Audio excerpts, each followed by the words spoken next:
եմ, որ եկել եք, շնորհակալ եմ, այս ծափերը մեր գերիներին իմանալու, որ իրենց հետքերով գնալու են ու իրենց վերադարձնելու են։ Այս կառույցը, որի մեջքի ետևում է, ունի անելիք։ Այո, ինչպես ճիշտ նշվեց, նրանք անում են հայտարարություններ, ասելով մեզ, թե տեղյակ են, գիտեն, որ մենք ճիշտ ենք, որ իրենք վերահսկում նայում են։ Ես ասում եմ, այլևս նայելու ժամանակ չկա։ Ասվեց, որ այո, միջազգային կառույցները արագ չեն գործում։ Արագն ինչքան է, 20 թվականից այս կողմ, 4 տարին, արագության որ չափման մեջ է տեղավորվում, որ գործողություն չենք տեսնում։ Ինչ է կատարվում Բաքվի բանտերում։ Փակ, գաղտնի դատավարություն, ապօրինի դատավարություն, ես ավելորդ եմ համարում ասել, թե ինչու են առաջին տեղում նախ այդ մարդկանց տարել այնտեղ, ովքեր պայքարել են ինքնորոշման իրավունքի համար, այնինչ այս իշխանությունները դադարեցրել են տարածքային ամբողջականության մասին վեճ ու այդ մարդկանց էլ հետը հանցագործ։ Բայց սա թողնելով մի կողմ, այս դատավարությունները փակ են, գաղտնի, ումից են գաղտնի։ Ինչ պետական գաղտնիք կա այս դատավարությունների մեջ։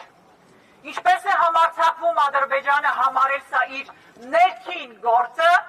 եթե այնտեղ դատվում են Հայաստանի Հանրապետության քաղաքացիներ։ Այդ երբ դարձանք մենք, Հայաստանի Հանրապետության քաղաքացիները Ադրբեջանի ներքին գործը։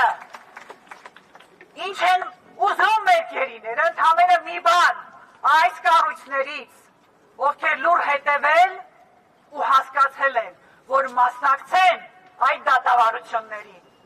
որպեսզի դա չլինի փակ, որպեսզի լինի կողմ, որը կասի կպատմի աշխարհին, թե ինչ է կատարվում այնտեղ, ինչ ֆարս է կատարվում այնտեղ, ինչ շինծու հատորներով մեղադրանք է ներկայացվում իրենց ազգի, իրենց ծնված հողում ապրելու համար պայքարած մարդկանց վրա։ Ահա սա է իրենց ցանկությունը։ Եթե այդքան արդար է ադրբեջանական դատավարությունը, ումից են վախենում։ Դե բացեք միջազգային լրատվամիջոցների համար, դե բացեք այս կառույցի, ՄԱԿ կառույցի մասնակցության համար։ Նրանք ունեն, այո, ինչպես մանրամասն նկարագրվեց, մանդատ, իրավունք և պարտականություն ու պարտավորություն այնտեղ ներկա գտնվելու։ Բայց դուք գիտեք ինչ է կատարվում։ Ադրբեջանը համարձակվում է դա թույլ չտալ։ ՄԱԿ-ին, այսինքն աշխարհին թույլ չտալ, անել այն, ինչ իր մանդատի մեջ է, անել այն, ինչի տակ Ադրբեջանը ստորագրել է, որ համաձայն է, որ կարվի։ Նա ոչ միայն իր ստորագրությունը, այլ աշխարհի ստորագրությունն է ճղել գցել մի կողմ։ Դե հիմա պատկերացրեք մեր խաղաղության պայմանագրի հետ ինչ է կատարվելու։ Սա առանձին թեմա է։ ՄԱԿ կառույցները ունեն պարտավորություն, եւ մենք այստեղ այլևս չենք լսելու այն տեքստը, որ գիտեք, ձեզ հասկանում ենք։ Մեզ հասկանալ պետք չէ, գործել է պետք։ Ուրեմն դուք կզանգեք ձեր Բաքվի գործընկերոջը,